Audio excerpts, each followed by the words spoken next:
So I'm going to talk about high tunnel construction. I want to go over a few things. Some of you have heard, but it's always good to hear it a second time or a third time. Can you get financing? Dave mentioned he got a grant from the NRCS. There may be other programs, an EQIP program. So you want to do your homework. You want to find out if there's anything available that can help you purchase a tunnel. You want to think about what crops you want to grow, because as you already know and seen today, it depends on what kind of crop you grow, what kind of structure is perhaps more applicable to you. Do you want to go taller? Do you want to go not so tall? Do you want to go a high tunnel, low tunnel? You need to know what crops you're going to grow to make the best decision of what kind of tunnel you want. Do you want to install a freestanding tunnel, or do you want to go gutter connected? And I personally don't have a lot of experience with gutter connected. I know we have some of them around the state, but if you grow on a larger area, a gutter connected one may be something you want to think about, and I'm going to show you an example of that coming on later. Do you have flat or sloped land? This is especially important for when you build it, but it's also important when you think about ventilation. If you have a sloped site, you may be able to build your tunnel up the slope and then make use of the fact that warm air rises and you get some natural ventilation based on the fact that you're built on a slope. So it may help. Do you anticipate any runoff issues? So if you think you want to build on a specific site, but you remember that in the wintertime you're going to get some runoff from maybe snow melt, or when you have heavy rain downpours and you get some runoff, you may not want to build on that site, obviously. So you want to think about that. Is the orientation important, depending on your site, but also, as Kathy mentioned, do you want to think about light issues? Does it matter? I personally think it doesn't matter that much, but perhaps in certain situations and for certain crops, you want to think about how you want to orient that particular tunnel on your site to get the best light environment for your crop. And does it need to be accessible? The question was raised, you pick in high tunnels. Obviously, when you do that and you don't run into foul with any rules, it needs to be accessible. People need to be able to get to it. So you want to build it in a location where people can actually get to it easily and don't have to run through your property for a long time before they can get to it. If you do freestanding, you want to think about the distance between them. That has to do with wind conditions. It also has to do with snow situations where you want to have some room to get rid of the snow that ends up on the roof of your tunnel. So you don't want to build them too close together. And then, as was mentioned already before, you want to talk to other growers. They typically have a lot of experience with different structures, and you can learn a lot from talking to other growers. So make use of that information and find out what they know and how they can help you make decisions. The features that you want to think about and consider when you decide to build a tunnel. We talked about freestanding and gutter connected. You want to also think about the intended usage. Are you going for 3 seasons or just season extension? Start a little bit earlier in the spring season and grow a little longer in the fall season. Or do you want to go year round? And based on that, you may decide for a particular design over another one. Typically, although this is not always the case, you have seen some examples of that already, typically these high tunnels are low-tech. That means we have a simple manual roll-up ventilation system. We don't do any supplemental lighting because typically you don't have any electricity. We use mulched or sometimes raised beds. We use drip irrigation, and we do very little environmental monitoring. Now, I'm a big proponent of doing more environmental monitoring because it helps us understand what the crop is experiencing, and therefore we can make adjustments to the environment to hopefully make improvements. But typically in high tunnels, we don't see a lot of environmental monitoring. So people don't use a lot of sensors to understand what's going on when the crop is growing. And typically we have a single layer. We already talked a lot about plastics, polyethylene film that we put over tunnels, although you could go more advanced and have double layer, and then you can add inflation if you want to. And very often they are drive-through, as you've already seen, because we want to use larger implements on tractors to try to prepare the soil bed for our crops. You don't have to. If you grow on in a smaller tunnel, you may not want to do that, and especially when you think about raised beds, it's not very practical to have a drive-through system. But if you want to grow in the soil, then having a drive-through system is typically preferable. So you want to certainly think about the ventilation, because the ventilation is important for 2 main environmental parameters that we have to worry about, the temperature and the humidity. And the humidity is typically overlooked. We understand temperature, and we understand that we want to try to maintain the right temperature conditions in a tunnel, but the moisture condition is equally important.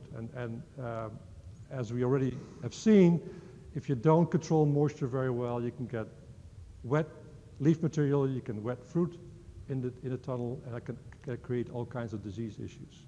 So you have to be careful to not only think about temperature, you want to also think about moisture. And this is where that monitoring comes in. If you have a sensor that can tell you what the conditions are inside, you can anticipate, or you can see what's happening, and you can make decisions on how you want to improve the situation. You want to, of course, think about heat retention. How can I maintain that heat that I've collected during the daytime as best as possible in the tunnel during the nighttime, so that I can maintain a higher temperature throughout the night, so I can improve conditions for my crop. Now that only goes so far, because obviously when you get a very cold night, that single layer of plastic is not going to be a lot of help. So you're going to get cold temperatures in that case. But for other days where the temperature doesn't drop so cold, you can maintain a little bit higher temperature because you've stored some of that heat energy that you got during the daytime in the soil. It gets slowly released at night. You want to think about air infiltration. It's very difficult to construct and maintain a tunnel that's very airtight because there's lots of little openings to which air can infiltrate inside the structure. But of course, with that air movement, you get temperature differences, and you can get that heat that you build up inside a tunnel is slowly dissipated to the outside. I already mentioned snow and wind loads. You have to worry about, and Dave showed you a good example of what could happen when you have a very high wind condition. But under normal circumstances also, you have to have a tunnel that's strong enough to withstand the typical loads. Obviously, when you get a very big storm, it's very difficult to build something like that. This is the difficulty between how much money do you want to invest in a very strong structure versus making a profit with the structure. Obviously, we can build something very strong, but it may be too expensive for you to make a profit. You want to also think about frost damage, not only on your crop, but also on your water supply. Typically, we have a water supply for our drip irrigation system, and when it gets really cold, you have to worry about keeping the water flowing, not having any freeze-ups and breaking your lines. And then something I'm not going to talk much about, but we have obviously soil-borne disease issues, especially when you grow many years in a row in the same location. And I'll show you an example of how you could try to perhaps work around that. We have pest and insect issues, just like you do in the field, that we have to worry about. You have to have water available at the location. Typically, as I said, we do drip irrigation, so you have to have a system that can provide that, so water has to be on site. And then, most often, as I mentioned, not, but sometimes when you start adding some features, perhaps you have a little backup heat that's run on electricity, or you have a monitoring system that runs on a little bit of electricity, you provide electricity to the site. So you have to have that if you are planning on using that. So some examples that you've already seen: a freestanding research type 17 by 36, much like the ones that they have at Penn State. Here are gutter connected. This one is not covered with plastic, but with an insect screen. But I show you this picture because you get a nice idea on how the structure is designed. Hoops that come together where we normally would put a gutter in a greenhouse situation. In this case, water just drips down in that location if you cover it with plastic film. But you can also have a gutter in that location, as I'll show you coming up. And then I show you this picture because we did a project like this more recently. We can also build this in urban environment. So this is a small high tunnel that we built in East Orange on a property that is managed by the local YMCA. We got some funding through a USDA block grant to help with this project, and we were able to build a Rimmel greenhouse. And you see the example here. It's a little fancier. It has polycarbonate end walls, a little bit more aluminum framing, and nice aluminum doors at the ends. But otherwise, it's the same kind of a tunnel as you would have in a commercial setting. So some construction steps that you have to worry about. Site prep, of course, is important. You need to figure out how you're going to build it. You're going to lay it out. You want to make sure everything is square and all that stuff. Hopefully you have a flat piece, but sometimes if you have a slope piece, as I mentioned, you can take advantage of that by building up the slope so you can get some help for the ventilation system. You want to bring water to the site. I'm going to talk a little bit about how you install the ground posts, some examples of how you can do that manually with an auger or with an excavator. Then you need to install the bows. You do need to do some cross bracing, and I'm going to show you how and why in a second. The end walls, you see some examples of that. It could be plastic, it could be more rigid materials like polycarbonate or plexiglass or acrylic. The roll-up sides, obviously, the roof cover, and then finally you want to install some wind straps to help you with the high wind conditions. So here at our research site, you see us installing the water line, just as an example of that you need to think through how you're going to bring water to the location where you're going to build your tunnels. A little bit about installing the ground post. Here you can see us doing it manually, which is fun for the first two, and then after that it becomes a big chore. A few things to note here. We have a line that we set out so we know exactly where we want to put the post in the ground. And we put a large bolt inside the ground post to make sure we don't damage the ground post as we hammer it down to the ground. So you want to go hopefully a little bit below the frost level so that you don't have any heaving issues later on. So in some cases you may have to go 2 feet. In other locations, you may have to go down as far as 3 feet, and that's why it gets to be a chore to do this by hand. So another step you can take is these augers. In this case, we're doing it manually. This was at that site in East Orange where we were building on an abandoned building plot, and an auger was really helpful here because we found lots of rock and bricks, old foundation components in the ground, so it made it very difficult to get something in the ground for those posts. So having an auger was really helpful. But the most convenient approach that I've seen so far was this construction that I helped with a little bit. Again, you can see the nut that was placed on top of the post to protect the post as you're driving it in. So in this case, the design had tall posts that also served as the ground post. So there was a continuous post that was driven into the ground, and an excavator was used just to push them down, and that made this for a real easy job. You can also see that we used a piece of wood, a 2x4, where notches were cut out of the wood at the location where the posts were going to go. So this became a very nice guide for us to figure out where we wanted to put the post in the ground. And of course we have a wire here to make sure we know exactly that it's going vertical, and we know exactly the right location to put the post in. As I said, I want to talk a little bit about cross bracing. Dave already mentioned it in the first presentation. For his tunnel, here you can see our cross braces, these diagonal parts. There's one on each corner.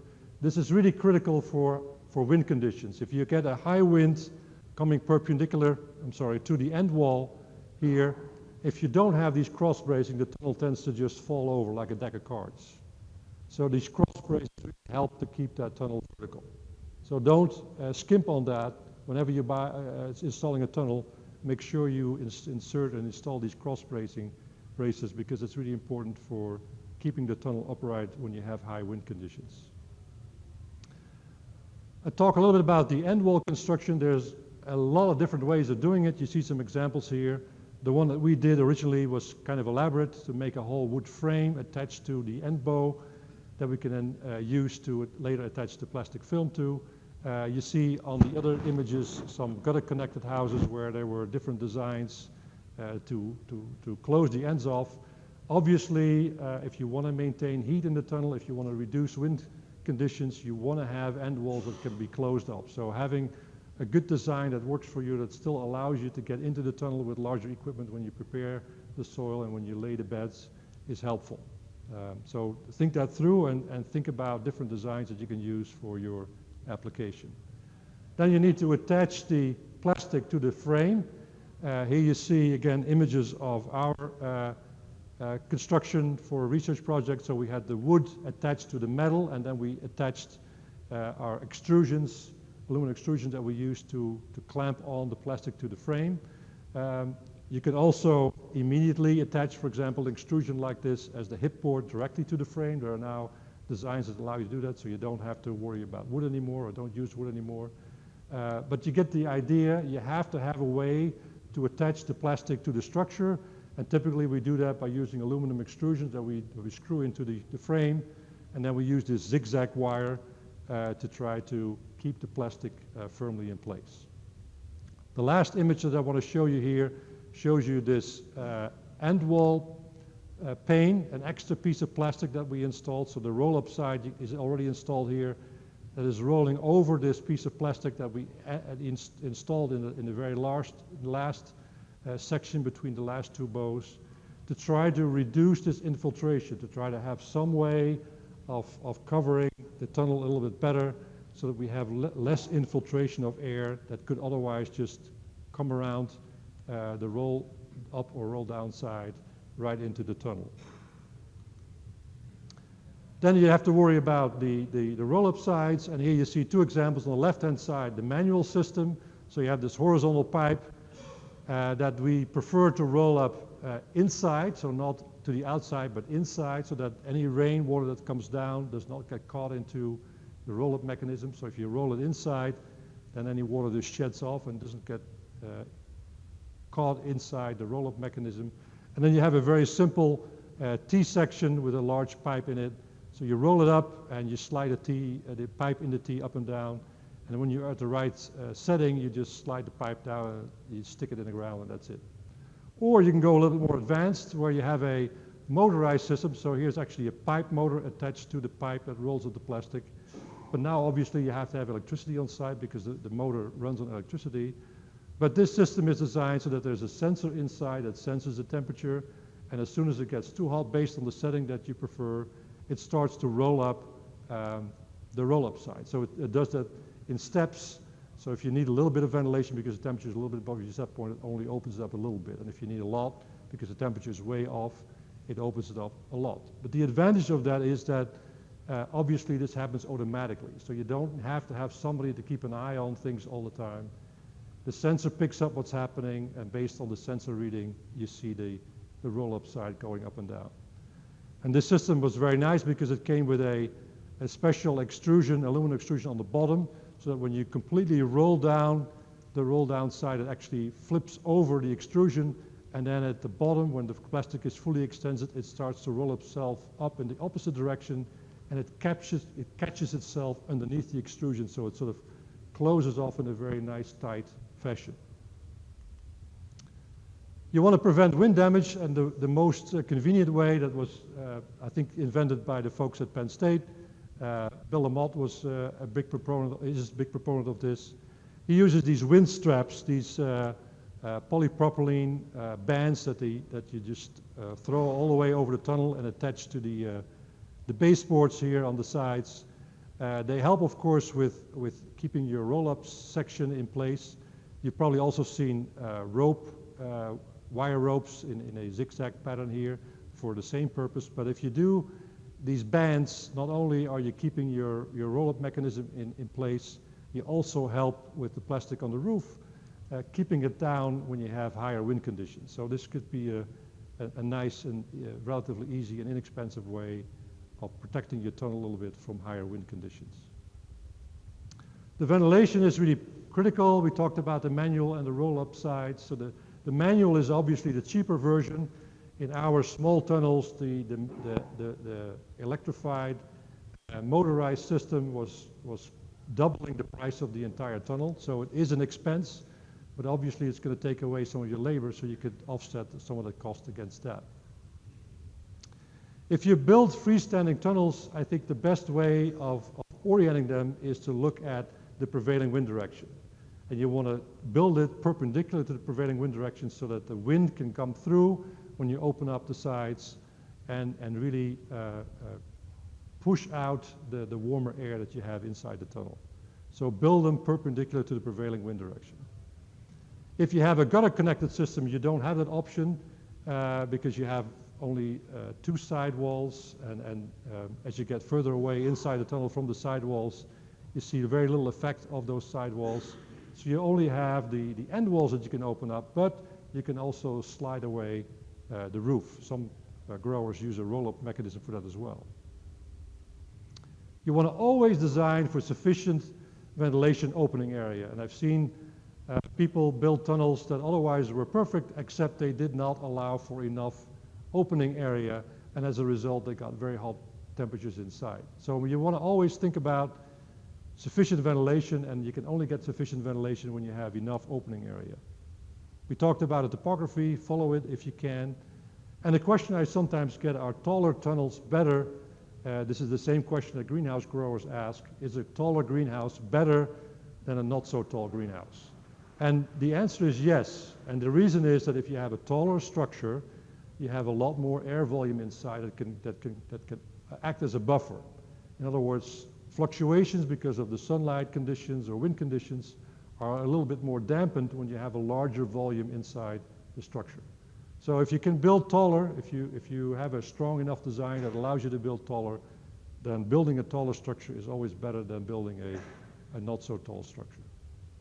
Some examples of ventilation techniques. This is a tunnel by Rimmel that shows different options. They have the sidewalls, they have the end doors that open up, and they have a ridge vent, a louvered system that can open up to allow for some air exchange, particularly of the warm air that tends to accumulate in the ridge. So depending on what you need and depending on what's happening inside the tunnel, you can make use of either one of these three options or all at the same time if you really are looking for maximum ventilation. Some examples of other approaches. Here you can see a roll down system, but the big challenge here I think will be that it's not tall enough, not allowing for enough opening area for air exchange. We typically recommend that you have at least 6 foot if you build these freestanding tunnels of opening area to allow for good air exchange. You also see an example here of having a ridge vent. So there's an extension on one side, typically with opening up towards the leeward side of the prevailing wind direction, so that the prevailing wind coming over the tunnel is sort of helping to suck out some of the warmer air as it moves over the tunnel. So you roll up the sides of the tunnel, and then that warm air that accumulates in the ridge can escape through the vent opening in the top. I think this is probably a most ideal situation for venting a high tunnel. And then over here you see the same idea of a roll-up side, except the roll-up side is located much higher. Some crops are very sensitive to cold air, so in the wintertime, if you were opening it up close to the ground, as in a roll-up system, you run the risk of having that cold air affect the plants that are sitting right next to the opening on the inside of the tunnel. If you move that opening up, that colder air still comes in, but it has to tumble down and hopefully mixes well enough with the inside air and doesn't create that cold stress as much for the plants. And then as you've seen in other presentations, you also have these tunnels with these very large end wall openings that can create lots of opening area for lots of ventilation that can be very convenient and advantageous for your crop. Here an example of a gutter connected system where in this case you just push the plastic up and down, so you can see the plastic is coming together in what otherwise would be the gutter, but there's no gutter here, so water can just drip down and forms this area where you probably don't want to grow a crop because it still gets wet. But then when you need ventilation, what the grower is doing, they just push up the plastic as much as needed, and then at the end of the day, they pull that plastic back down to cover the entire crop. And obviously, you can also open up the end walls to help ventilate a gutter-connected house that way. For those gutter-connected systems, you can see there are sometimes designs that have a gutter, so you, in some cases, are not so happy with that water just being able to run down and drip on the crop underneath if there is a crop nearby.